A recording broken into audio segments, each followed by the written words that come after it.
Captain Jake Morrison stood on the bridge of the Starship Liberty and watched the last alien ship disappear into the dark space ahead. The message from the Galactic Council had been clear and cold like ice on a winter morning. Humanity was no longer welcome in their group. All human worlds would be cut off from the galaxy. No trade, no talk, no help from anyone. Dr. Lisa Campbell walked up to Jake with a datapad in her hands. Her face looked worried as she showed him the final message from the council. The alien leader's words were still fresh in everyone's mind. He had said that humans were too wild and too dangerous to be around other space races.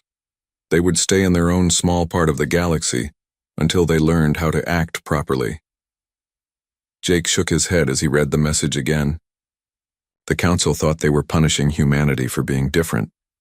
They did not like how humans solved problems or how they fought when they had to. The aliens wanted everyone to follow the same rules and think the same way. But humans were not like that. What the council did not know was that humans had been getting ready for this day. Admiral Roy Fletcher had seen the signs years ago. He noticed how the other alien races looked at humans during council meetings. They whispered behind closed doors about the human problem. So Roy had started secret projects far away from prying alien eyes. Dr. Peter Hayes worked at one of these hidden places near the edge of human space. His team had been building something special for many years. They called it Project Genesis. When Peter got the news about the council's decision, he smiled. It was time to show what humans could really do when they worked together. The communication. Networks that connected all human worlds went quiet. No more messages from alien friends. No more trade deals bringing exotic goods from distant stars. The galaxy had turned its back on humanity. Most humans felt scared at first. They had grown used to being part of something bigger than themselves. But Jake knew better. He had served in the human fleet for 20 years. He had seen what humans could do when they were pushed into a corner. They did not give up. They did not cry. They got creative and they got tough. On Earth, the leaders held emergency meetings. Some wanted to beg the council to change their minds. Others wanted to fight back right away. But the smart ones, like Admiral Fletcher, had a different plan. They would use this time to grow stronger. They would become something the galaxy had never seen before. Lisa showed Jake reports from human colonies across their territory. Food production was already being increased. Mining operations were working around the clock. Human engineers were taking apart alien technology to see how it worked. Without the council's rules stopping them, they could finally explore ideas that had been forbidden for decades. The Liberty received new orders to patrol the border between human space and council territory. Jake's job was to make sure no alien ships came too close to human worlds. But he also had a secret mission. He was to watch and learn everything he could about what the aliens were doing. As weeks passed, more reports came in from other human ships. The aliens seemed happy that humans were gone. They acted like a problem had been solved. Council ships moved freely through space without worrying about human interference. Trade between alien worlds increased. Everything looked peaceful from their point of view. But humans were not sitting quietly in their corner of space. Peter Hayes sent word that Project Genesis had reached an important milestone. New types of ships were being built in secret shipyards. These ships used technology that the council had banned as too dangerous. But humans had figured out how to make it safe and powerful. Jake received a message from Admiral Fletcher. The Admiral told him that humanity would not waste this chance. Being kicked out of the council was actually a gift. Now they could develop without alien oversight. They could explore new ideas without asking permission. They could become what they were meant to be. Dr. Campbell showed Jake intelligence reports from their spy networks. Humans had friends among some of the smaller alien races. These races had also been treated badly by the council. They were interested in working with humans in secret. This gave humanity valuable information about what was happening in council space. The months turned into the first year of isolation. Human colonies not only survived, but began to grow in new ways. Without council regulations, human scientists made breakthroughs in energy production, space travel, and communications. Human explorers found new worlds that the council maps said were empty. Human farmers developed crops that could grow in harsh conditions. Jake watched all this happen from the bridge of the Liberty. His ship had been upgraded with new technology that came from the secret research stations. The Liberty was now faster and stronger than any council ship. But more importantly, it could move through space without being detected by alien sensors. The Council had wanted to teach humans a lesson about following rules. Instead, they had given humanity the greatest gift possible. They had set them free to become something amazing. As Jake looked out at the stars, he knew that the aliens would regret their decision. Humanity was not going to quietly disappear into the darkness of space. They were going to use this time to prepare for something that would change the galaxy forever. The silence that the Council had forced on humanity would not last. When humans spoke again, the whole galaxy would listen. And they would listen with respect, not because they had to, but because humans would have earned their place among the stars through their own strength and cleverness. 5 years had passed since the Council cut off all contact with humanity. The alien leaders thought humans would either collapse or come crawling back asking for forgiveness. They were wrong on both counts. Earth and all human colonies had not just survived the isolation. They had grown stronger in ways that surprised even the humans themselves. Commander Lisa Rodriguez stood in the control room of Frontier Station and looked at reports that would have amazed the old council. Human explorers had found 17 new worlds that could support human life. These planets were rich with metals, energy sources, and rare materials that the council had never bothered to look for. The alien maps had marked these areas as empty space, but human scouts knew how to look deeper. The new worlds were already being settled by human families who wanted to start fresh lives away from the crowded inner colonies. These settlers brought new ideas and new ways of solving problems. Without council rules telling them what they could and could not do, human creativity exploded like fireworks across the frontier. Dr. Kevin Wright worked day and night in his laboratory on Earth. Before the isolation, the Council had banned research into advanced artificial intelligence and robot workers. They said such technology was too dangerous and could lead to problems. But Kevin had spent 5 years proving them wrong. His team had created smart machines that could think and work alongside humans without any danger. These new robots could build entire cities in months instead of years. They could terraform hostile planets and make them suitable for human life.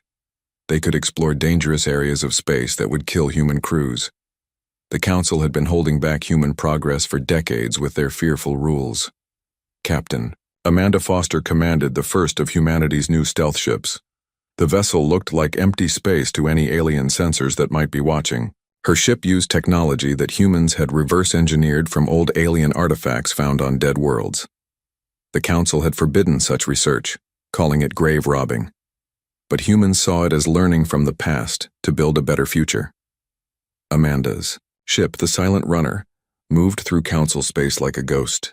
She could observe alien military bases, trade routes, and diplomatic meetings without anyone knowing she was there. What she saw made her reports very interesting reading for human intelligence services. The council had grown lazy and comfortable. They believed their own propaganda about human weakness. They had reduced their military patrols because they thought the biggest threat to galactic peace was gone. Their trade networks had become predictable and easy to monitor. Their technology had barely advanced in 5 years because they had no competition pushing them to improve. Meanwhile, humanity was advancing at a speed that would have frightened the aliens if they had known about it. Dr. Monica Carter led research teams that had made contact with alien races the Council had forgotten or ignored. These were species that lived on the edges of known space or had been pushed aside by Council politics. The Voidwalkers were mysterious beings that existed partially in normal space and partially in dimensions humans did not fully understand. They had watched the Council exile humanity with great interest. The Voidwalkers had been treated as myths or legends by most Council races, but humans approached them with respect and curiosity. This led to an exchange of knowledge that benefited both species. The Nexari were an advanced race that had withdrawn from galactic politics centuries ago because they were tired of council bureaucracy. They lived in hidden systems and had developed technology that made Council science look primitive. When human explorers found them, the Nexari were impressed by human adaptability and invited them to learn from each other. These new friendships gave humanity access to scientific knowledge and technological advances that the Council could not even imagine. Human ships began using Nexari navigation systems that could cross the galaxy in days instead of months. Human colonies started using Void Walker energy sources that seemed to pull power from empty space itself. Lieutenant Colonel Steve Jackson led scouting missions deep into unexplored space beyond the galactic rim. His job was to map new star systems and look for potential threats or opportunities. What he found changed everything. There was something coming from the dark spaces between galaxies, something that ate entire worlds and left nothing but empty space behind. Steve's reports described massive ships that moved in perfect formation like insects in a hive. These creatures, which humans started calling the Devourers, had already consumed several small civilizations beyond the galaxy's edge. They were heading toward Council space, but they moved slowly and carefully. The aliens had no idea what was coming for them. Human scientists studied Steve's data and developed new ways to track the Devourer movements. Using advanced artificial intelligence and quantum sensors, they could predict where the enemy would strike next. They could see patterns in Devourer behavior that revealed weaknesses and possible strategies for defense.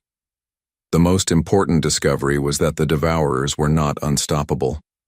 They were powerful and dangerous, but they followed predictable patterns. They had blind spots in their formations. Their hive mind structure had vulnerabilities that could be exploited. Most importantly, they had never faced an enemy that could adapt and change tactics quickly. This was something humans were very good at. While the Council races preferred to fight the same way their ancestors had fought for thousands of years, humans constantly developed new strategies and weapons. The isolation had made this tendency even stronger. Human military leaders now had 5 years of experience thinking outside the old rules. Admiral Roy Fletcher received reports from all these different sources and began to see the big picture. Humanity had been given a gift by the Council's arrogance. They had been forced to become self-reliant, creative, and strong. They had made new friends and discovered new technologies. They had found threats that the Council did not know existed and developed ways to fight those threats. But the most important change was not in human technology or military power. It was in how humans saw themselves.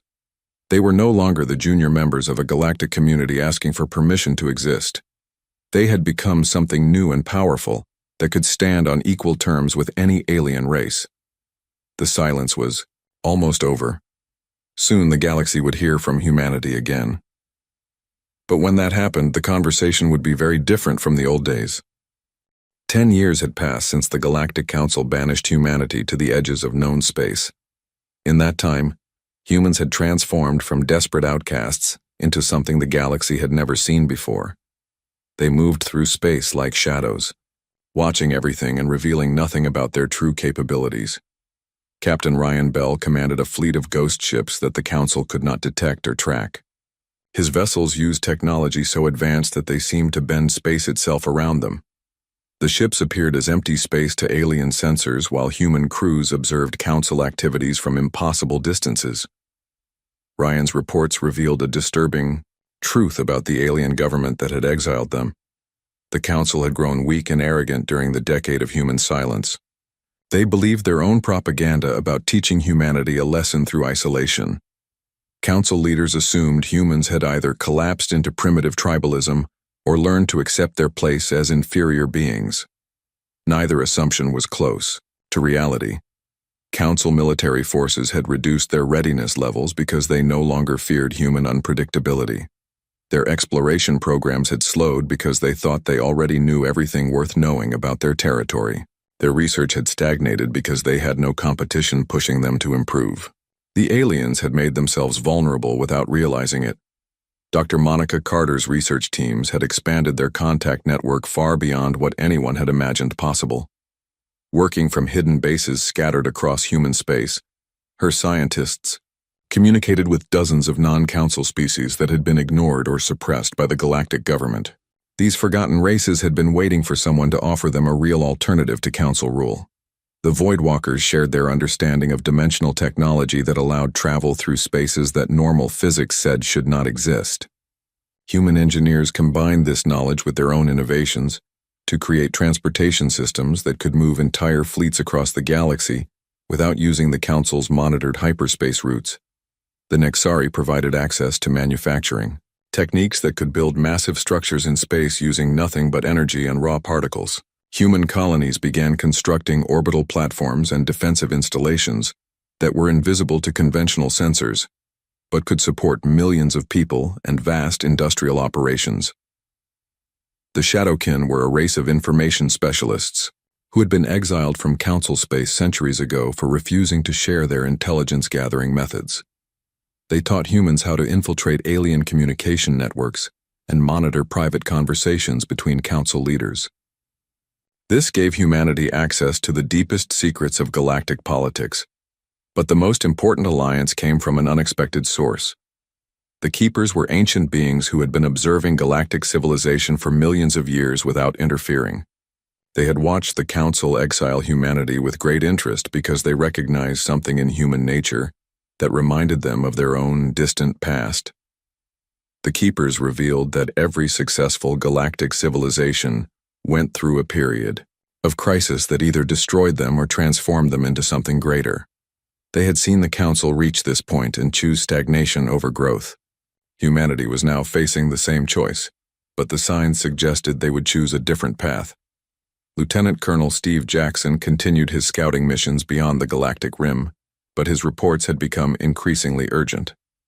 The Devourer swarm was moving faster than predicted, and had consumed 3 more civilizations in the past year. Worse, they had learned from each conquest, and were adapting their tactics to overcome different types of resistance. The creatures were not mindless destroyers. They were a hive intelligence that could process information from millions of individual units simultaneously. They had encountered dozens of spacefaring races during their approach to the galaxy, and had developed counters for every type of weapon and defense they had faced. They were becoming more dangerous with each victory. Steve's deep space sensors detected something that chilled him to his core. The Devourers had discovered the galaxy's location and were accelerating their approach.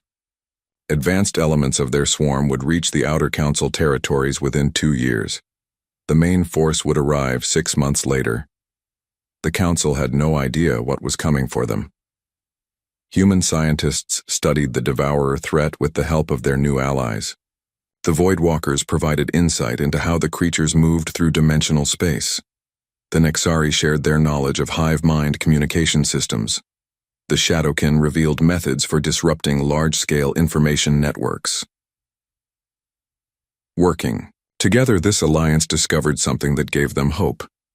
The Devourers had a critical weakness.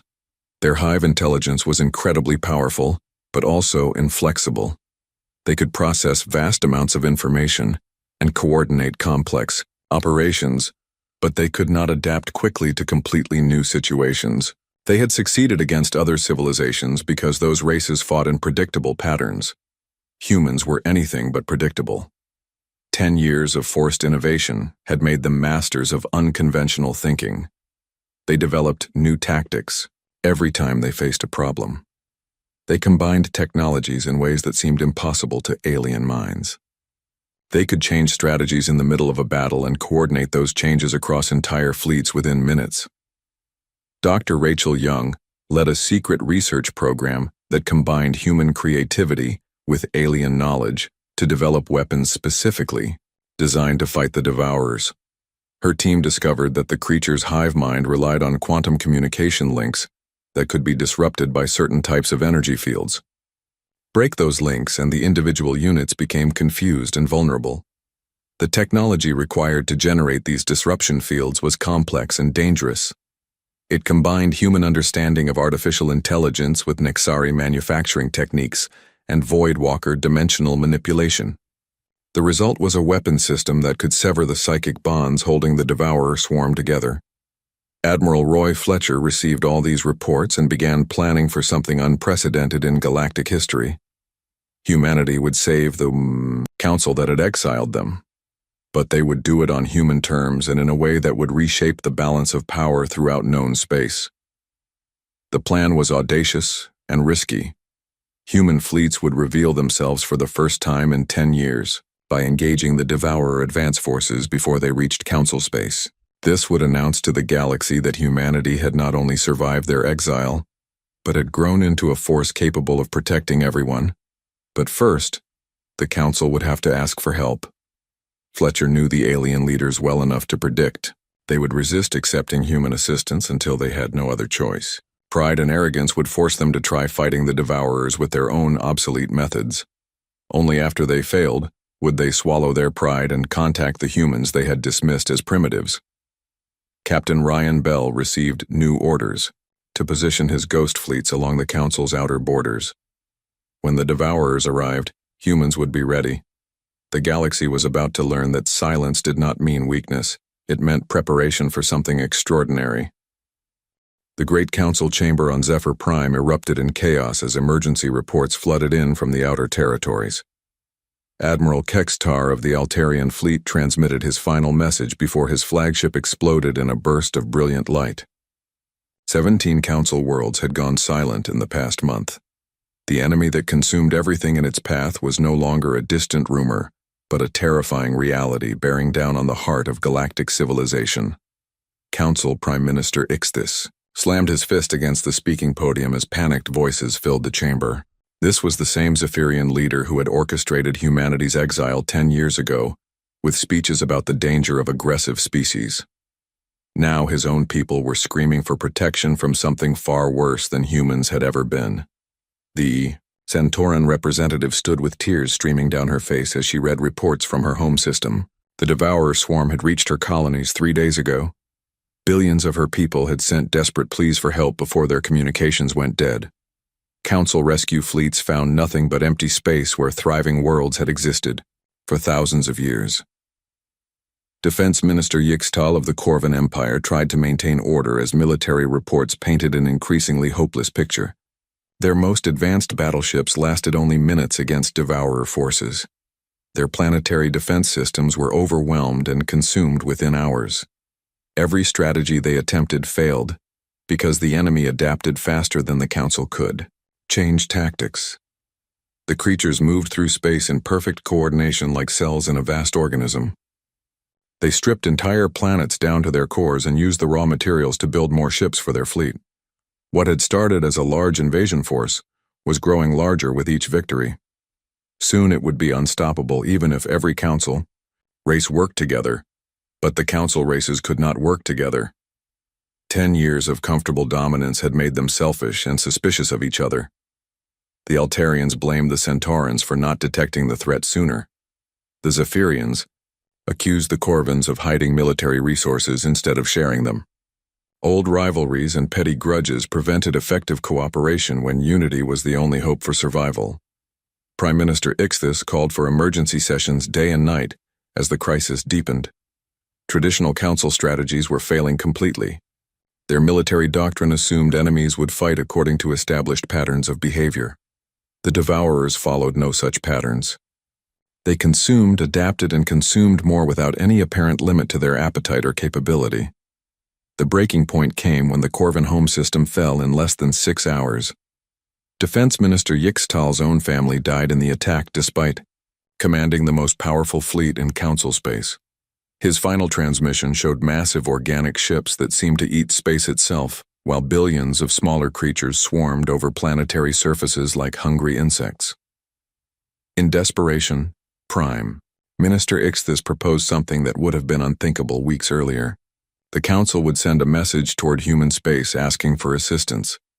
Most of the surviving representatives argued against this idea. Humans were primitives who had been rightfully exiled for their dangerous tendencies. They probably did not even have a functioning civilization anymore. But as more worlds fell silent and Devourer forces moved closer to the inner systems, pride became a luxury the Council could not afford. The communication was sent with the authority of the Emergency War Powers Act. It traveled across the galaxy toward human territory, carrying a simple message of desperation and hope. The response came faster than anyone expected, and from a direction no one was watching. Admiral Patricia King appeared in council space commanding a fleet that materialized from what sensors showed as empty vacuum. Her ships were unlike anything in galactic databases. They moved with impossible precision and radiated energy signatures that suggested technology decades ahead of current council science. Admiral King's transmission reached the council chamber within hours of her arrival. Her voice was calm and professional as she introduced herself as Commander of the Human Stellar Navy. She acknowledged receipt of the council's distress call and expressed sympathy for their losses. Then she delivered the message that changed everything. Humanity would deal with the Devourer threat, but not as junior partners begging for readmission to galactic society. They would engage the enemy as equals who deserved respect and recognition for their capabilities. The Council would need to accept fundamental changes in how galactic civilization operated if they wanted human assistance. The terms were simple, but revolutionary. No more exile of entire species for being different from the majority. No more restrictive technology bans that prevented civilizations from defending themselves. No more assumption that one way of thinking was superior to all others. The galaxy's greatest strength was its diversity, not its conformity to ancient traditions. Many council representatives were outraged by these demands. How dare these exiled primitives make conditions for their help? The Zephyrian military commander suggested they could defeat the Devourers without human assistance if they just tried harder. The Altarian trade minister worried about economic disruptions if humans were treated as equals. But Admiral King had brought proof of human capabilities along with her demands. Her fleet intercepted a Devourer scouting force at the edge of Council space and destroyed it completely in less than 10 minutes. The battle recording showed human ships moving with coordination that seemed almost supernatural. Their weapons cut through Devourer vessels that had been immune to Council attacks. The demonstration continued for 3 days as human forces engaged increasingly large enemy formations. Each battle revealed new aspects of human military capability. Their ships could become invisible to sensors, appear anywhere on the battlefield instantly, and coordinate attacks across vast distances without any apparent communication delays. They fought like a single organism with millions of perfectly coordinated parts. More importantly, the humans showed they understood how to fight the Devourers. They disrupted enemy communication networks and caused the hive creatures to become confused and disorganized. They used weapons that seemed specifically designed to counter Devourer biology and tactics. They had clearly been preparing for this war while the Council remained ignorant of the approaching threat. Prime Minister Ixthus found himself in an impossible position. Accept human terms and admit that the Council had been wrong to exile them, or watch galactic civilization collapse under the Devourer assault. His political career had been built on the belief that other races needed Council guidance to reach their potential. Humanity was proving that the opposite might be true. The decision became easier when reports arrived that the main Devourer fleet had accelerated its approach. The enemy would reach the core Council worlds within weeks instead of months. There was no time for lengthy debates or face-saving compromises. Either the Council accepted human help on human terms, or everyone would die together in the ruins of their pride. The vote was close, but survival instinct overcame political ideology. The Council agreed to Admiral King's conditions by the narrowest possible margin. Humanity would lead the defense against the Devourers, and the galaxy would be restructured to prevent future exiles based on prejudice and fear. As Admiral King prepared her forces for the greatest battle in galactic history, she reflected on the irony of the situation. The Council had tried to teach humanity a lesson about proper behavior. Instead, they had learned that true strength came from embracing differences rather than suppressing them. The galaxy was about to discover what humans could accomplish when they were free to be themselves. The Battle of the Kepler Nebula became the most important space battle in galactic history. Admiral Patricia King positioned her human fleet at the nebula's edge where swirling gas clouds would provide cover for the unconventional tactics she had planned. Behind her stood not just human ships but vessels from every species the Council had ignored or cast aside during their reign of comfortable arrogance. Captain Danny Clark commanded the flagship Freedom as it led the first wave of the attack. His ship moved through space with a grace that seemed impossible for something so large and heavily armed. The Freedom coordinated with dozens of other vessels using artificial intelligence networks that allowed them to think and act as a single entity while maintaining individual initiative and creativity.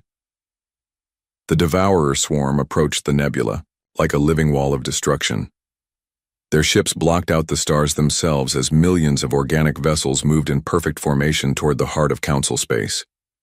They had consumed 17 civilizations during their journey across the galaxy and had grown stronger with each victory. Nothing had been able to slow their advance until now. Dr. Rachel Young watched from the Freedom's science station as her quantum disruption weapons powered up for the first time in actual combat. Years of research using knowledge from humanity's new allies had produced weapons specifically designed to fight hive mind enemies. The technology combined human innovation with Nexari manufacturing and Void Walker dimensional science to create something unprecedented in galactic warfare. The battle began when human ships seemed to vanish from Devourer sensors, only to appear in impossible positions throughout the enemy formation. The aliens had never faced an enemy that could coordinate stealth attacks across such vast distances. Their hive intelligence tried to process this new threat, but found no patterns to analyze or counter. Captain Danny Clark's voice echoed across the human fleet as he gave the order to activate the disruption field generators. Waves of quantum energy spread through the Devourer formation like ripples on a pond. The effect was immediate and devastating. Ships that had moved in perfect coordination suddenly began drifting aimlessly as their connection to the hive mind was severed. Individual Devourer vessels tried to maintain formation, but they had never operated independently. For millions of years, they had relied on collective intelligence to make decisions and coordinate actions. Cut off from the hive, they became confused and vulnerable. Human ships moved through their ranks like predators among helpless prey. The battle was not entirely one-sided. The Devourers had consumed advanced civilizations before and had incorporated their technology into the swarm. Some enemy vessels broke free from the disruption fields and launched devastating counterattacks.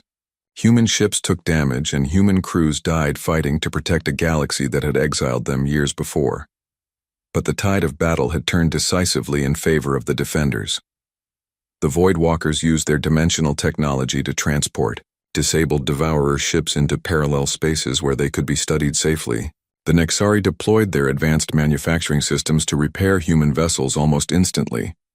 The Shadowkin provided real-time intelligence about enemy movements and weaknesses. Admiral Patricia King coordinated this multi-species effort from her command ship while monitoring reports from across the battlefield. Her tactical displays showed the Devourer formation breaking apart as more ships lost contact with the hive mind.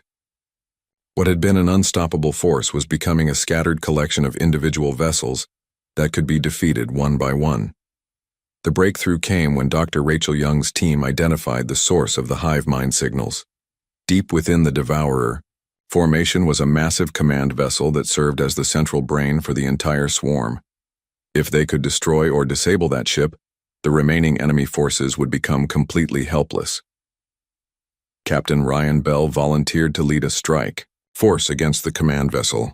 His ghost ships had the stealth capability needed to penetrate the remaining enemy defenses. The mission was essentially suicide because the command ship was protected by thousands of Guardian vessels, but it was the only way to end the battle, decisively. Ryan's squadron disappeared from all sensors as they approached the heart of the enemy formation. For 30 minutes there was no word from the strike force while the main battle continued around the nebula. Then the massive Devourer command ship suddenly exploded in a flash of light that could be seen across several star systems. The effect on the remaining swarm was immediate and total. Millions of enemy vessels stopped moving and began drifting helplessly through space. The hive intelligence that had coordinated their actions for eons was gone. The creatures inside the ships were still alive, but they had no collective purpose or ability to function as a military force. Admiral King gave the order to cease fire and begin rescue operations. Human ships moved through the battlefield searching for survivors from both sides. The philosophy that had driven humanity's development during their years of exile extended even to their former enemies. Every life that could be saved would be saved. The victory celebration was brief, because there was important work to be done. The galaxy had been saved, but the political structure that governed it was broken beyond repair. The council system, based on conformity and central control, had proven inadequate to deal with existential threats.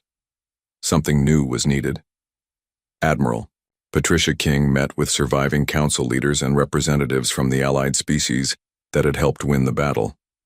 Together they designed a new form of galactic government that embraced diversity rather than suppressing it. The Galactic Alliance would encourage different approaches to problems rather than demanding uniform solutions. The founding principles were simple but revolutionary. Every species had the right to develop according to its own nature, as long as it did not harm others. Technology would be shared freely to improve everyone's defensive capabilities. Differences in culture and thinking would be celebrated as sources of strength, rather than treated as problems to be solved. Captain Jake Morrison, now promoted to admiral after 10 years of distinguished service, stood on the bridge of his new ship and looked out at the mixed fleets patrolling what had once been threatened territory. Human vessels worked alongside alien ships in formations that would have been impossible under the old council system. Each species contributed its unique strengths to the common defense. The transformation was not without challenges. Some alien races struggled to abandon centuries of traditional thinking. Some humans had to learn that being free to be themselves did not mean ignoring the needs of others. But the alternative to making this new system work was the return of threats like the Devourers. Dr. Monica Carter established exchange programs that allowed scientists from different species to work together on projects that had been forbidden under council regulations. The breakthroughs that resulted from combining different approaches to the same problems advanced galactic science by centuries within just a few years. The irony of the situation was not lost on anyone who understood galactic history. The Council had exiled humanity for being too aggressive and unpredictable. Their punishment had forced humans to develop exactly the qualities needed to save galactic civilization from its greatest threat. By trying to suppress human nature, the Council had accidentally created the galaxy's salvation. Admiral Jake Morrison reflected on this as he read reports from across Alliance territory. Former Council worlds were adapting to the new system of government. Former outcasts were finding their places in galactic society. The Devourers who had survived the battle were being studied and slowly integrated into productive roles. The galaxy had learned that true strength came not from forcing everyone to think the same way, but from encouraging different species to contribute their unique perspectives to common challenges. Humanity's greatest gift to galactic civilization was not their military power or advanced technology, but their demonstration that diversity and adaptability were more valuable than conformity and tradition. The silence that had been imposed on humanity was finally over. When they spoke again, the entire galaxy listened with respect. But more importantly, the galaxy had learned to listen to all voices, not just the loudest or most traditional ones. The age of exile based on difference was ending, and a new era of cooperation was beginning.